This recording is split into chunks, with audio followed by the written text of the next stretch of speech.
할렐루야. 네, 하나님께서 우리와 함께 하십니다. 하나님께서 우리 안에 충만한 은혜를 부어주신 줄 믿습니다. 오늘은 복음이 샘솟을 때라는 제목으로 요한복음 4장 7절에서 14절까지 말씀을 함께 읽겠습니다. 요한복음 4장 7절에서 14절까지 말씀입니다. 우리 천천히 한 목소리를 읽겠습니다.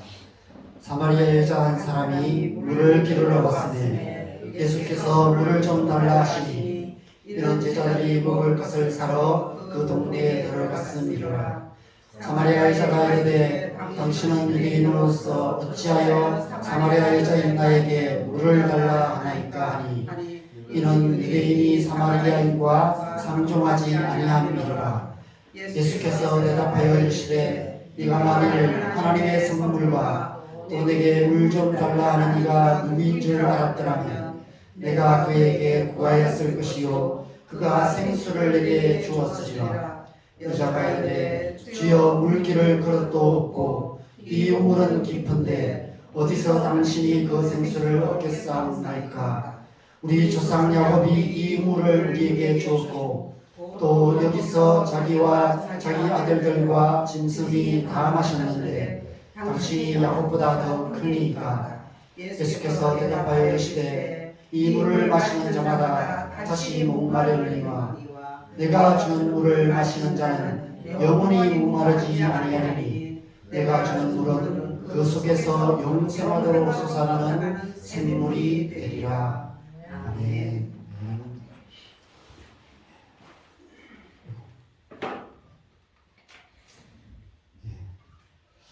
예수님께서 예루살렘에서 갈릴리로 내려가고 계십니다.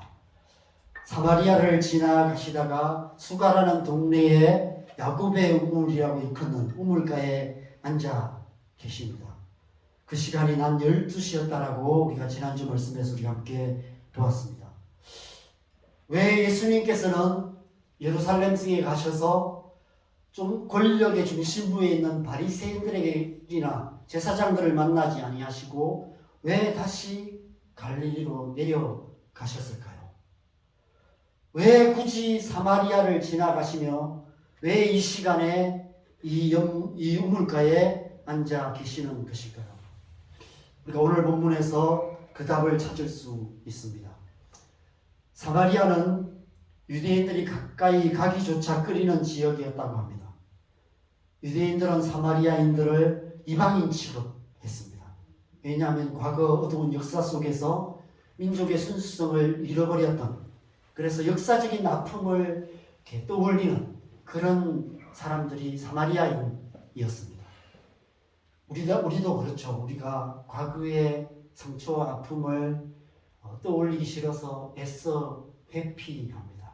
그처럼 이스라엘 백성들도, 유대인들도 그래서 사마리아인들을 꺼려했던 것 같습니다. 예루살렘에서 사마리아까지 가기 위해서는 갈릴리까지 가기 위해서는 사마리아를 통과하는 길이 가장 빠른 길이라고 합니다. 그렇게 가면 옛날 그때 교통 상황으로 한 3일 길이 좀 된다고 합니다. 그런데 유대인들은 사마리아인들과 만나지 않으려고, 오늘도 상종하지 않으려고 둘러서 갔다고 해요. 그 가까운 길 놔두고 저 요단 동쪽으로 둘러가는 길, 그렇게 가면 한 2배가 걸린대요. 6일 길이 걸리는 그런 길로 이렇게 돌아서 가는, 더 험하고 더 위험한 길로 돌아서 갔다고 합니다. 그만큼 사마리아인들을 싫어했다라고 얘기합니다. 그런데 예수님께서는 그렇게 가지 않으시고 사마리아를 한가운데를 지나가세요. 왜 사마리아를 통과하는 그 길로 가셨을까요? 갈릴리에 빨리 가야 될 이유가 있으셨을까요? 만약 그랬다면 오늘 나중에 말씀해 보면 예수님이 사마리아에 며칠을 머무시거든요. 며칠 머무실 이유가 없죠. 그렇죠? 급한 일이 있어서 그렇게 가는 것이 아니었습니다. 여러분, 예수님의 길은 세상의 길과 다릅니다. 방향만 다를 뿐 아니라 길을 가는 방식도 다릅니다. 세상의 길은 과정보다 결과가 중요해요. 그죠? 목적이 중요합니다. 그 목적을 이루기 위해서는 뭐 수단과 방법을 크게 중요하지 않습니다. 우리 그리스도인들이야 뭐 그것은 중요하게 여기지만 세상 사람들은 그죠? 어떤 수단, 어떤 방법을 동원해서도 목적을 이루기만 하면 돼요. 결과가 중요합니다. 과정이 어떻든 결과만 좋으면 된다고 생각해요. 그런데 예수님의 길은 그렇지 않아요. 예수님의 길에서는 과정 또한 결과만큼이나 중요합니다. 우리가 그리스도인다운 삶을 살아야 하는 이유가 바로 그 때문입니다. 예수 믿고 천국만 가면 되는 것이 아니에요. 이 땅을 살아가는 동안 그리스도인답게 살아가는 것도 하나님의 뜻 가운데 하나입니다. 하나님의 궁극적인 뜻은 우리가 천국 가는 것이죠. 모든 사람들이 예수 믿고 천국 가는 거예요. 그런데 예수 믿고 천국 가는 것이 복음의 전부가 아닌 것입니다. 그것은 결과죠. 거기까지 가는 과정. 이 땅을 살아가는 우리의 삶. 그 또한 중요합니다. 왜냐하면 천국은 이미 이 땅에 시작되었기 때문입니다. 우리가 그리스도인으로서 그리스도인답게 살아가는 삶, 그것이 천국으로 이어지는 것입니다. 그래서 이 땅에서 하나님 말씀대로 살아가는 게 중요합니다. 그런데 그것이 쉽지 않아요. 천국에서 가서 하나님의 백성으로 살아가는 것이 쉬울 겁니다. 왜냐하면 거기는 방해하는 것이 없거든요. 유혹이 없거든요. 사단의 권세들이 역사하지 않습니다. 그런데 우리가 이 땅에서 살아가는 것은 쉽지가 않아요. 많은 유혹들이 있고요. 우리의 연약함이 있고요. 사단의 권세들이 끊임없이 우리를 하나님의 백성으로 살지 못하게 방해합니다. 그래서 우리는 치열한 영적 전쟁을 겪을 수밖에 없어요. 실패하고 좌절하고 절망할 수밖에 없습니다. 그렇게 살아가는 게 그리스도인 삶이에요. 하나님은 아세요. 그렇게 살아가는 게 그리스도인 삶이라는 거예요. 우리가 늘 성공할 수는 없다는 사실, 끊임없이 실패하고 좌절하고 낙심할 수밖에 없다는 사실을 아세요. 그렇지만 그럼에도 불구하고 저 하나님 나라를 향해서 그 실패의 과정을 겪어가면서 하나님 나라를 향해 살아가는 삶, 그런 삶이 하나님의 백성의 삶이라고 우리에게 말씀하고 계시는 것이죠. 그래서 그 과정이 중요해요. 실패하기도 하고 헤매기도 하고 길을 못 찾기도 하고 때로는 낙심하고 좌절해서 주저앉아 있기도 하고 그렇지만 또 다시 일어나서 한 걸음 내딛기도 하는 그런 과정들을 지나가 조금씩 하나님의 백성으로서 하나님의 백성답게 되어가고 하나님의 백성답게 살아가고 그렇게 해서 점점 더 온전해져서 마지막 날에 천국에서 하나님 앞에 설 때는 더 온전한 모습으로 서게 되는 것, 그것이 하나님의 백성의 삶인 것입니다. 그래서 과정이 중요해요. 오늘 하루 살아가는 삶이 중요하고요. 내일 하루 살아가는 삶, 이 앞으로 한 주간 살아갈 삶이 중요한 것입니다. 세상의 길에서는 사마리아는 그저 스쳐가는 과정일 뿐입니다. 피할 수 있으면 좋겠지만 피할 수 없다면 빨리 그냥 지나가면 빨리 지나갈수록 좋습니다. 그러나 예수님의 길에서는 그렇지 않아요. 예수님의 길에서 사마리아도 중요한 목적지 중에 하나입니다. 그래서 예수님께서 사마리아로 가신 거예요. 그냥 스쳐 지나가는 과정이 아니라 사마리아가 예수님의 목적지 중에 하나였던 것이죠. 갈릴리로 가는 과정 가운데 예수님께서 사마리아로 가셨습니다. 그리고 그 시간에 그 우물가에 앉아 계시는 것입니다. 그렇다면 왜 예수님께서는 예루살렘의 권력자들에게로 향하지 않으시고 이 갈릴리로 가시는 이 과정, 이 사마리아를 지나가시는 이 과정, 내려가는 길을 가고 계실까요? 오늘 본문의 이 사마리아 여인과의 대화 가운데 반복되는 한 단어에서 그 이유를 찾을 수가 있습니다. 원어상으로 오늘 본문에는 물이라는 뜻의 헬라어 휘도르라는 단어가 7번 기록되어 있습니다. 한글 성경에는 여러 번 더 많이 기록되어 있어요. 근데 원어에는 그죠? 휘도르가 7번 기록되어 있습니다. 오늘 본문에. 여러분, 물이 가진 가장 중요한 특징 중에 하나가 뭐냐 하면 물은 높은 곳에서 낮은 곳. 예수님께서 갈릴리로 내려가시는 이유가 바로 그 때문입니다. 예수 그리스도의 복음은 흐르는 강물처럼 낮은 곳으로 흘러갑니다. 예수님께서 사마리아를 지나 갈릴리로 향하시는 이 방향, 이 길이 바로 그리스도의 복음이 흘러가는 방향이에요. 이 땅에 낮은 곳으로, 낮은 곳으로 그렇게 복음은 흘러가게 되는 것입니다. 여러분, 예수님이 가시는 모든 방향이 그랬어요. 더 낮은 곳으로 가셨어요. 이사야 61장 1절 상반절에 그 말씀을 하십니다. 같이 읽겠습니다. 시작. 주 여호와의 영이 내게 내리셨으니 이런 여호와께서 내게 기름을 부으사 가난한 자에게 아름다운 소식을 전하게 하려 하시라. 주 여호와의 신이 내게 내리셨으니 예수님께 주와 여호와의 영이 임하시고 나서 가장 먼저 하신 일이 가난한 자에게 아름다운 소식을 전하는 일을 하시기 시작하셨습니다. 예수님의 그 아름다운 소식, 그 복음은 흐르는 강물처럼 낮은 곳으로 가난한 영혼에게로 흘러가게 되는 것이죠. 오늘 말씀에서 사마리아 우물가의 여인, 가장 낮은 곳에 있는 가장 가난한 영혼이었습니다. 그 가난한 한 영혼에게 아름다운 소식을 전하시기 위해 낮 12시에 그 우물가에 예수님께서 지치고 목마른 한 사람의 나그네로 앉아 계셨던 것입니다.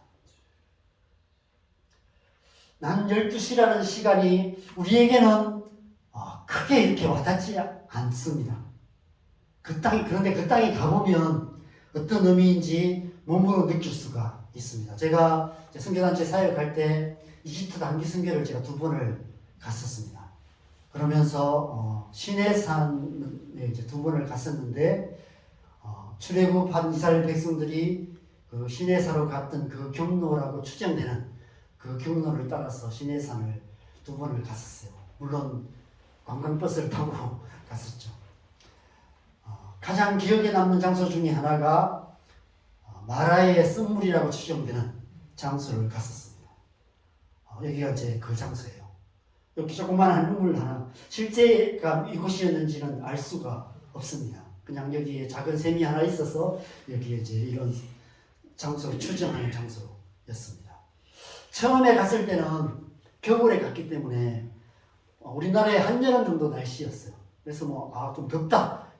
진짜 덥네. 이 정도였습니다. 그래서 학생들하고 내려서 여기서 사진도 찍고 했었습니다. 근데 제가 이제 2번째 갔을 때는 한여름에 갔었어요. 우리나라의 한여름. 근데 그죠? 갔는데 너무 뜨거웠어요. 차 타고 한 2-3시간 정도 갔기 때문에 여기 가서 잠깐 한 30분 정도 쉬었는데 보통 이제 차를 들어서 3시간 갔으면 내려서 좀 쉬고 운동도 하고 몸도 풀고 사진도 찍고 할 텐데 내렸는데 그죠? 덥다 정도가 아니었어요. 헉 하고 숨이 막히는 그런 더위였습니다. 너무 뜨거워서 1분도 밖에 있을 수가 없었어요. 내렸다가 그죠? 요 앞에 잠깐 갔다가 사진 찍을 엄두도 못 냈어요. 사진 한 장 못 찍고 그냥 차에 들어와서 그냥 이렇게 에어컨 켜져 있는 차 안에서 30분 앉아 있다가 그렇게 다시 이렇게 다른 장소로 갔던 기억이 납니다. 이런 생각이 들었어요. 하나님께서 정말 너무하셨다. 이스라엘 백성들이 원망할 만했다. 이런 생각이 들었습니다. 출애굽기 15장에 보면 출애굽한 이스라엘 백성들, 홍해를 건넌 이스라엘 백성들이 가장 먼저 갔던 장소가 마라였거든요. 사흘길을 갔는데 물이 없었어요. 근데 물이 있는 장소를 갔는데 거기가 마라였어요. 물이 있는데 쓴물이, 마실 수 없는 쓴물이 올라오는. 그래서 이스라엘 백성들이 모세를 원망했습니다. 사흘 전에는 막 그 홍해를 건너서 그 하나님을 찬양하며 말과 적군을 죽이셨다고 소고치며 탬버린 치며 그렇게 찬양을 화답했던 그 백성들이 사흘 만에 원망했는데 우리는 어떻게 그럴 수 있냐? 그런 놀라운 구원의 은혜를 받은 자가 어떻게 그렇게 하나님을 원망할 수 있냐? 이렇게 생각하지만 제가 거기 가서 나라도 원망했겠다 이런 생각이 들었습니다. 이렇게 뜨거운 날씨에 사흘길을 갔는데 물이 없는 그런 상황이라면 누구나 원망하게 될 것입니다. 여러분 우리 신앙생활 가운데 그런 시간들이 있습니다. 하나님의 구원의 은혜를 경험했지만 근데 우리의 삶에 살아가다 보면 너무 힘든 시간들을 겪어요. 너무 힘들어서 때로는 원망하기도 하고 때로는 하나님이 어디 있냐라고 말하고 하나님이 정말 살아계신가라고 의심하고 이런 생각이 들 때가 있습니다. 그게 우리의 인생이에요. 우리의 신앙생활 속에 그런 시간들이 있는 것이죠. 난 12시라는 시간이 바로 그런 시간입니다. 그 시간은 그 지역 사람들 거기 갔는데 그죠? 그리고 그쪽에서 이제 베두인족이라고 얘기하죠. 그 유목민들 가운데 거기에 그늘에 앉아서 기념품을 파는 유자들이 있었어요. 그 뜨거운데 그 그늘에서 우리는 그늘에도 잠시 못 있겠는데 왜냐하면 그 사람들 거기가 익숙하기 때문에 그죠? 그래도 그늘에서는 좀 견딜만 한가 봐요. 그래서 이렇게 작은 천막 같은 걸 치고 거기서 기념품을 파는 사람들이 있더라고요. 근데 우리는 뭐 기념품 살 엄두도 못 냈어요. 너무 뜨거워서 그랬던 시간들이 있습니다. 그 시간에 예수님께서 그 물가에 계셨던 것입니다. 거기서 한 여인을 만나시고 그 여인과 대화를 나누시는데 물에 대한 대화를 나누세요. 가장 뜨거운 시간, 가장 목마른 시간에 딱 어울리는 주제였습니다. 그런데 그 여인이 말하는 물과 예수님이 말하는 물이 다른 물이었어요. 그렇죠? 그 여인은 야곱의 우물에 대해서 말하고 예수님께서는 하늘의 우물, 그 속에서 영생하도록 솟아나는 샘물을 주시겠다고 말씀하시는 그 대화가 오늘 본문의 이 예수님과 그 여인과의 대화였습니다. 여러분 성경에 이와 같은 대조를 이루는 물과 관계된 말씀이 있는데 그 중 하나가 바로 이 마라의 썸물 사건입니다. 이미 말씀드린 것처럼 그렇게 뜨거운 땅에서 사흘길을 갔는데 물을 얻지 못하는 극한 상황이 되었습니다. 물이 있는데 마라의 썸물을 만나게 되었어요. 여러분 그 물은 마실 수도 없을 뿐더러 그 물을 마시면 어떻게 될까요? 여러분 아프리카의 많은 아이들이 더러운 물을 마시고 병에 걸립니다. 그래서 물을 정화하는 장치를 보내주거나 아니면 우물을 파는 사역을 하시는 그런 NGO 단체들과 선교사님들이 많이 계십니다. 그럼에도 불구하고 아직도 도움의 손길이 미치지 못해서 더러운 물, 어떻게 저런 물을 마실 수 있는가라고 생각되는 그런 물을 마실 수밖에 없는 그런 지역들이 많이 있습니다. 그런 물들이 있죠. 이 세상의 물이 그런 물입니다. 이 세상의 물은 마라의 쓴물과 같아요. 그 물은 우리를 상하게 하고 병들게 합니다.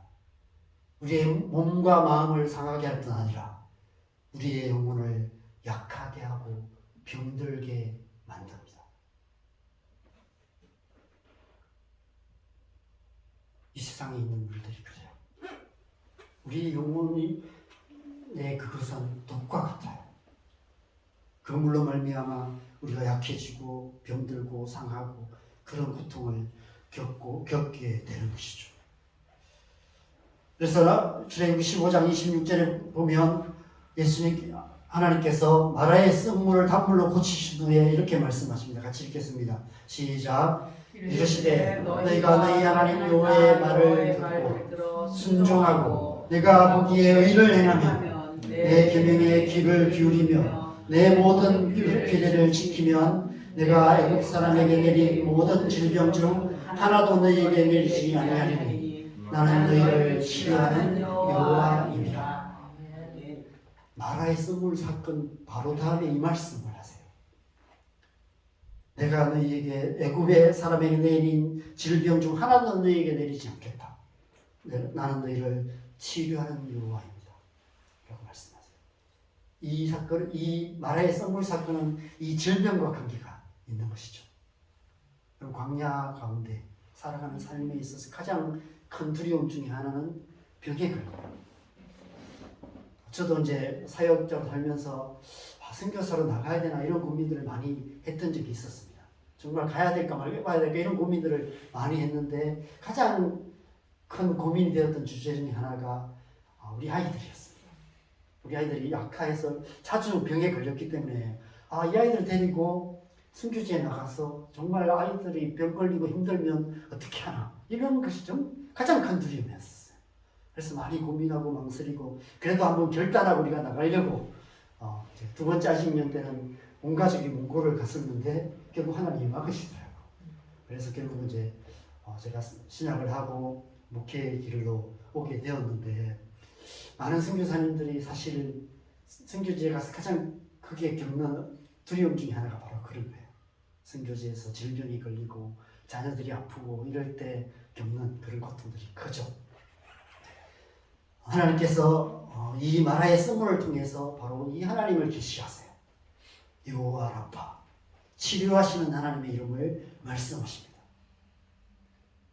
이 세상 살아가는 동안 우리가 상하고 또 우리의 영혼이 병들고 이러한 순간들을 겪게 되는데 이 세상이 주는 물로 말미암아 상하고 병들 때 하나님이 우리를 치료하시고 우리를 고쳐주실 것을 약속하고 계시는 것이죠. 세상의 물과 다른 하나님의 물, 하나님이 주시는 물, 그것은 우리를 치료하시고 우리를 온전케 하시고 우리의 모든 상과 약함을 고치시는 물이라고 말씀하고 계시는 것입니다. 그래서 이 사건 바로 다음에 엘림 사건이 나와요. 같이 읽겠습니다. 시작. 그들이 엘림에 이르니 거기에 물샘 열길과 종려나무 이런 그루가 있는지라 거기서 그들이 그 물 곁에 장막을 치니라. 마라와 엘림은 오늘 본문과 같은 서로 대조되는 두 물에 대한 사건입니다. 마라의 쓴물은 야곱의 우물처럼 세상의 물이라면 엘림의 12샘물은 하나님이 주신 물, 예수님이 약속하시는 샘물을 말씀하시는 것이죠. 또 성경에 이 두 가지 대조되는 사건, 물을 말씀하시는 말씀이 있습니다. 예레미야 2장 13절입니다. 같이 읽겠습니다. 시작. 내 백성이 두 가지 악을 행하였나니 곧 그들이 생수에 그는 데는 나를 버린 것과 스스로 웅덩이를 판 것인데 그것은 그 물을 가두지 못할 터진 웅덩이들이니라. 생수의 물과 웅덩이의 물의 차이가 무엇인지는 우리가 설명할 필요가 없을 것입니다. 웅덩이의 물은 고인물이죠. 고인물은 시간이 지나면 썩습니다. 그 속에 독소들이 생겨나요. 그 물을 마시면 그 독에 중독되게 됩니다. 그 중독이 되어서 결국은 그 독으로 말미암아 목숨을 잃게 되죠. 이 세상에 주는 물이 그렇습니다. 이 세상의 물을 마시게 되면 그 물에 든 독소의 중독이 됩니다. 오늘날 중독의 문제가 심각한 사회 문제가 되고 있습니다.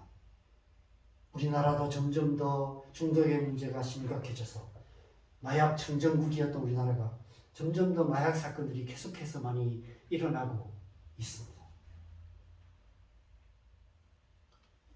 오늘날 이 세상은 마라의 쓴물에 상한 영혼들, 웅덩이의 물에 그 독소에 중독된 영혼들이 가득한 그런 세상입니다.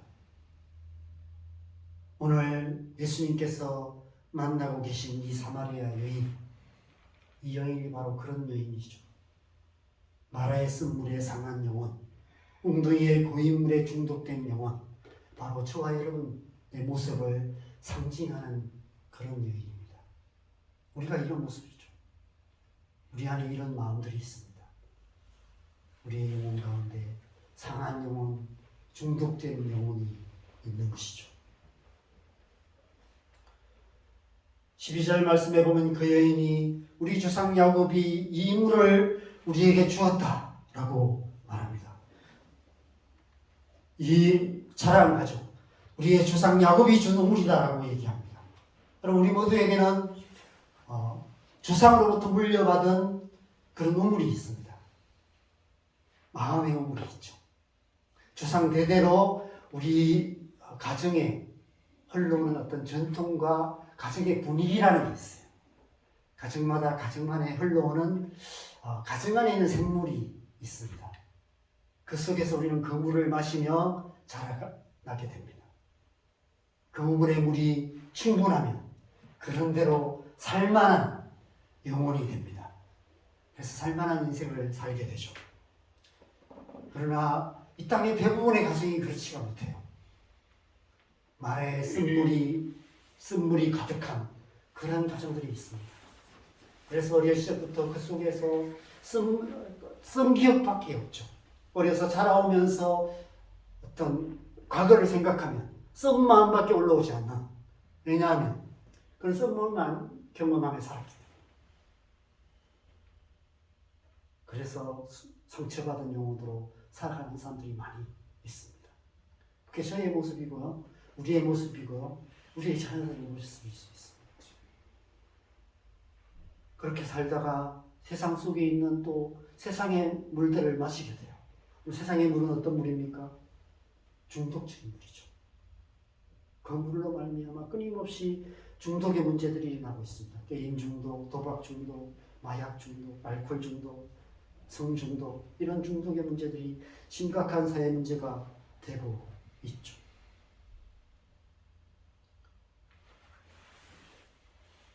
나라의 쓴물에 상하고 웅덩이의 썩은 물에 중독되는 시간들을 우리가 살아왔고 살아가고 있습니다. 왜 이렇게 살아갈 수밖에 없을까요? 왜냐하면 우리 안에 이성에 있는 물, 야곱의 우물로는 해결할 수 없는 더 깊은 목마름이 있기 때문에 그래요. 그것으로 해결할 수 있다면 그것으로 만족할 수 있겠죠. 그런데 우리의 마음 깊은 곳에는 이 세상 그 무엇으로 채울 수 없는 영혼의 목마름이 있어요.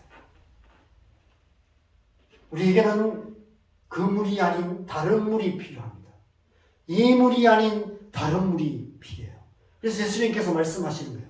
이 물을 마시는 자마다 다시 목마르느니와 내가 주는 물을 마시는 자는 영원히 목마르지 아니할 것이다. 이 세상의 어떤 즐거움도 우리 영혼을 만족시킬 수는 없다는 것입니다. 우리에게는 다른 물이 필요해요. 예수님께서 주시는 그 새옥에서 영생하도록 솟아나는 샘물이 필요하다고 말씀하십니다. 바로 성령을 말씀하시는 것이죠. 성령의 생수가 우리 안에 필요하다고 말씀하세요. 예수님께서 이 땅에 오신 이유가 바로 그 때문입니다. 예수님께서 갈릴리로 내려가시는 이유가 바로 그 때문이에요. 예수님께서 사마리아를 지나가시는 이유도 그 때문이고 예수님께서 이 우물가에 앉아 계시는 이유도 그 때문입니다. 그곳에서 이 여인과 이 대화를 나누시는 이유도 바로 그 때문입니다. 사마리아인과 상종하지도 않는 그 유대인 남자가 사마리아 여자를 대화하고 하신 이유가 없는 거예요. 그런데 예수님께서 그 여인의 그 깊은 목마름을 아시고 그 여인을 찾아오셔서 거기서 그 여인을 만나시고 그 여인에게 영생하도록 솟아나는 샘물을 주시겠다고 약속하고 계시는 것이죠. 가난하고 목마른 우리 영혼에 성령의 생수를 주시겠다는 약속인 것이죠. 바로 이 약속을 이루시는 것입니다. 이사야 61장에서 말씀하시는 이사야 61장 1절은 예수님께서 복음 사역을 하시며 하나님 나라를 선포하시며 가장 먼저 선포하신 말씀이 이사야 61장 1절 말씀입니다. 이 말씀이 너에게 임하셨다라고 말씀하세요. 유대인 회당에서 성령으로 세례를 받고 나서 유대인 회당에 가셔서 이 말씀을 처음 선포하십니다. 그것은 무슨 의미일까요? 예수님의 앞으로의 사역의 모든 방향이 이 말씀에 있다는 것입니다. 그런데 그 하나님의 주 여호와의 영이 임하시면서 가장 먼저 하시는 일이 마음이 상한 자를 고치신다라고 말씀하세요. 마라의 쓴물에 상한 병든 우리의 심령, 상처받은 심령을 고치시는, 온전케 하시는 일을 하신다는 것입니다. 여러분, 예수님께서 성령의 세례를 받으시고 가장 많이 하신 사역이 무엇입니까? 병 고치는 사역이셨어요.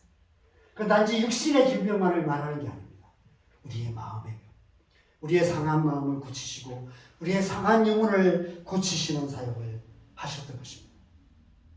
그래서 사도행전 10장에서 사도 바울 베드로가 이렇게 말씀합니다. 같이 읽겠습니다. 시작. 하나님이 나사렛 예수에게 성령과 능력을 기름 붓듯 하셨으니 그가 두루 다니시며 선한 일을 행하시고 마귀에게 눌린 모든 사람을 고치셨으니 이는 하나님이 함께 하셨습니다. 예수님께서 성령의 능력으로 기름 붓듯 하셔서 그 능력으로 말미암아 모든 상한 자들을 고치셨다라고 말씀하고 있습니다. 온전케 하셨다고 말씀하시죠. 그 성령의 은혜가 지금 우리 가운데 역사하고 계신 줄 믿습니다. 우리 안에 성령의 은혜가 임하시면 우리의 모든 상한 것들을 고쳐주세요. 그래서 저도 처음 은혜 받았을 때 많이 울었던 것 같아요. 한 3년은 내내 울었던 것 같아요. 예배만 드리면 울고 그랬던 것 같아요. 하나님께서 그런 시간들 중에서 내 안에 깊이 받았던 상처들, 아픔들을 치유하시고 더 나를 온전케 하시는, 저를 온전케 하시는 그 은혜 가운데로 저를 인도해 오셨던 그런 시간들이 있었습니다. 여러분 안에 그 은혜가 있기를 바랍니다. 그 은혜 가운데 더 깊이 나아가시기를 바랍니다. 우리를 깊이 만지시는, 깊이 치유하시는 그 은혜가 있기를 바랍니다. 두 번째로는 포로된 자에게 자유를 주신다고 말씀하세요. 예수님이 주시는 물이 우리 안에 흘러나오게 되면 포로되어 있는 우리 마음, 무엇에 포로되어 있을까요? 중독적인 습관들. 그렇죠? 여러분, 이 중독의 문제는 쉽게 해결이 안 돼요. 제 안에도 있고요. 여러분 안에도 있습니다. 크고 작은 문제들이 있어요. 습관적으로 남아있는 게 있어요. 아침에 눈 뜨면 습관적으로 하는 행위들이 있고요. 나도 모르게 TV 켜고 뭔가 우리가 습관적으로 하는 행동들이 있습니다. 하나님 아닌 다른 것에서 채우려고 하는 것이 있습니다. 마음이 목마를 때, 외로울 때 뭔가 우리도 모르게 습관적으로 찾아가는 야곱의 우물 같은 것이 있어요. 우리가 파놓은 웅덩이 물이 있습니다. 그 물을 계속해서 마셔요.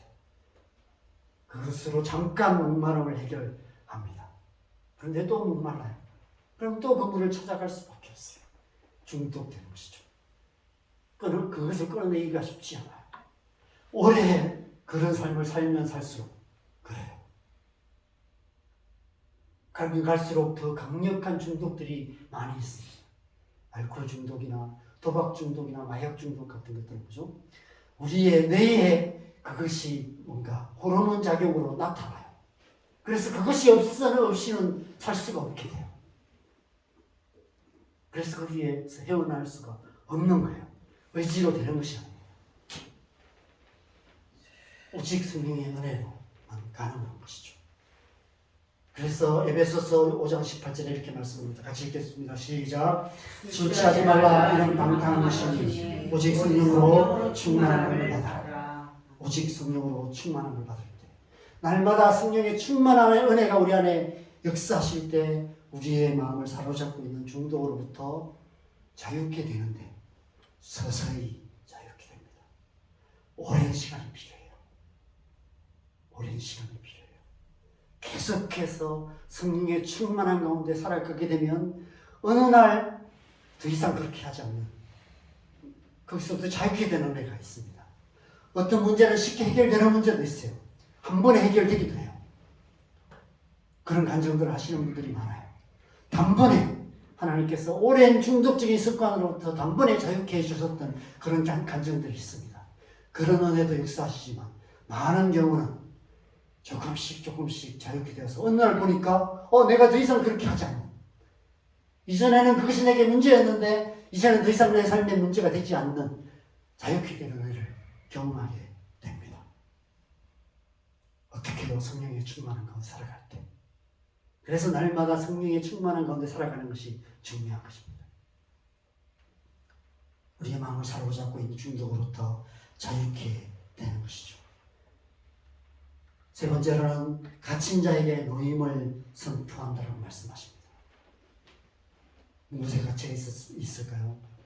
제약된 삶의 습관, 정죄감, 거기로부터 우리를 자유케 해주신다고 말씀하십니다. 로마서 8장 1절 2절 말씀 같이 읽겠습니다. 시작. 그러므로 이제 그리스도 예수 안에 있는 자에게는 결코 정죄함이 없나니 이는 그리스도 예수 안에 있는 생명의 성령의 법이 죄와 사망의 법에서 너를 해방하였습니다. 죄와 사망의 법에서 우리를 해방시켜 주신다고 합니다. 모든 사단의 묶임으로부터 우리를 온전히 자유케 해주신다고 말씀하세요. 제약된 삶의 모든 습관으로부터 벗어나 그리스도인다운 삶을 살 수 있게 하신다는 것입니다. 모든 영적인 묶임에서 자유케 해주세요. 우리 영적인 자유함이 필요한 거죠. 그 영적인 자유함은 오직 성령으로 충만함을 받을 때만 그 자유함이 있게 되는 것입니다.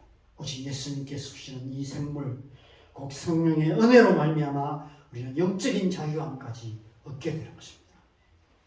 우리의 육신의 질병이 치유함을 얻게 되고 우리의 마음의 그 중독적인 습관으로부터 우리가 자유케 될 뿐 아니라 영적인 모든 묶임으로부터도 온전한 자유함을 얻게 되는 것, 그것이 우리의 안에 성령이 주시는 은혜인 것입니다.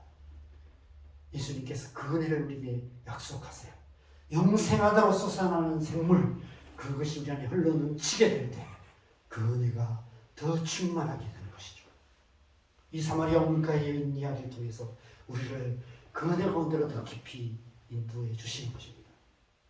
제가 이 말씀을 몇 주에 걸쳐서 할지 잘 모르겠어요. 계속해서 제가 이 사마리아 물가의 이야기를 앞으로 최소한 2, 3주는 더 할 것 같은데 이 시간 동안 이 은혜가 우리 안에 있었으면 좋겠습니다. 오순절 마가의 다락방에 성령의 은혜가 임하셨죠. 부활절로부터 우리가 성령 강림 주일까지를 지금 우리가 지나고 있습니다. 어쩌면 이 기간 동안 하나님께서 이 말씀을 우리에게 주신 이유가 있는 것 같아요. 이 사마리아 물가의 여인 이야기를 우리에게 말씀하시는 이유가 있다면 이 시간들을 통해서 우리 안에 이 은혜를 주시기 위해서 이 말씀을 주시는 것이 아닐까 생각합니다. 이 은혜가 우리 안에 임할 때 제 안에도 필요하고요. 여러분 안에도 필요합니다. 저는 그것이 좀 그 은혜가 좀 더 절실해지는 것 같아요. 여러분 솔직히 까놓고 말하면 그죠? 제가 지금까지는 제가 30년 사역했거든요. 그 중에 20년은 선교단체 안에서 사역했어요. 그 선교단체에는 선교단체에 주신 성령의 기름 부으심이 있었습니다. 그냥 선교단체 안에 있기만 해도 주시는 성령의 은혜가 있었어요. 그래서 제가 거기서는 말씀 전하러도 다녔고요. 외국도 가기도 했고요. 여러 지역에 가서 강의도 하고 설교도 하고 그렇게 했었습니다. 서울에 있는 어떤 교회, 큰 교회 가서도 말씀 전하기도 하고 강의도 하고 그렇게 했었어요. 저는 그때 그죠. 제가 뭔가 좀 대단한 사람이 되었는 줄 알았어요. 지금 생각하니까 그죠. 내가 뭐 알고 했나 이런 생각이 들었어요. 그때 전했던 강의들, 그때 했던 강의들, 그때 했던 설교들을 보면 너무 유치해요. 그럼에도 불구하고 그때 은혜가 지금보다 더 많았어요. 그 선교단체 안에 있었던 기름 부심이 있었어요. 제게.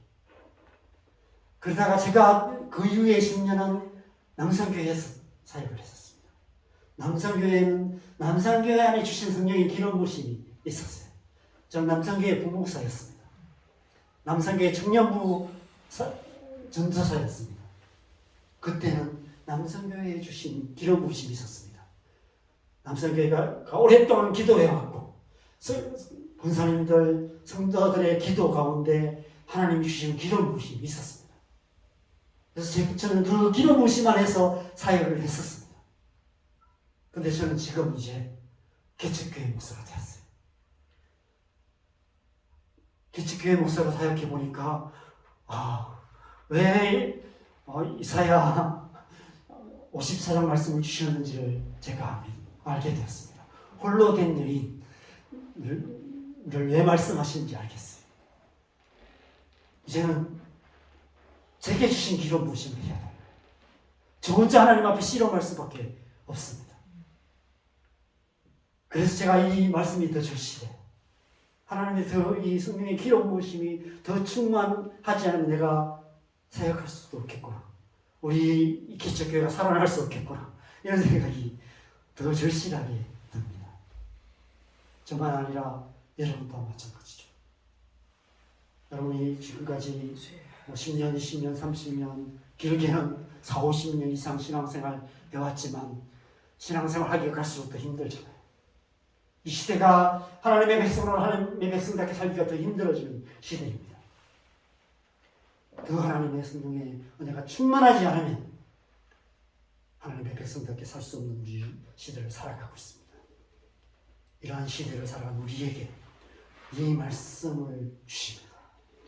우리에게 이 은혜를 주시기 위해서 사마리아 우물가를 찾아오셨던 예수님께서 오늘 이 시간 저와 여러분을 찾아오셔서 말씀하세요. 그 속에서 영생하도록 솟아나는 생물을 주시겠다고 약속하십니다. 그 은혜가 우리 가운데 충만하게 될 줄 믿습니다. 이 한 주간 우리가 이 은혜를 사모하며 이 은혜 가운데 깊이 나아가는 그런 시간 되시기를 주님으로 간절히 축원합니다. 우리 함께 찬양을 하실 텐데요. 오늘 우리 함께 이 찬양을 함께 하겠습니다.